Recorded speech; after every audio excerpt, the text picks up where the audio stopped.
সামনে একটি নদী দেখতে পেল। গরুটি তাড়াতাড়ি করে সেই নদীটার দিকে চলে গেল আর গিয়ে নদীতে নেমে গেল। আর যেতে যেতে নদীটার অনেকটা দূরে গিয়ে পৌঁছে গেল, যাতে বাঘ নাগালে না পায়। আরে তুমি এটা কি করছো? তুমি জলের মধ্যিখানে নেমে দাঁড়িয়ে আছো কেন? উঠে এসো, তোমাকে খাবার সময় কিন্তু হয়ে গেছে।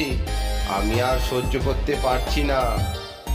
আরে বাঘ ভাইয়া, আমার প্রচন্ড জল তেষ্টা পেয়েছে, তাই আমি নদীতে নেমে জল খাচ্ছি। বাঘ রাগের চোটে নেমে গেল তাকে খেতে জলের মধ্যে। আর সহ্য করতে পারলো না। হঠাৎ করে দেখলো তার মালিক আসছে। সঙ্গে সঙ্গে গরুটি চেঁচামেচি করলো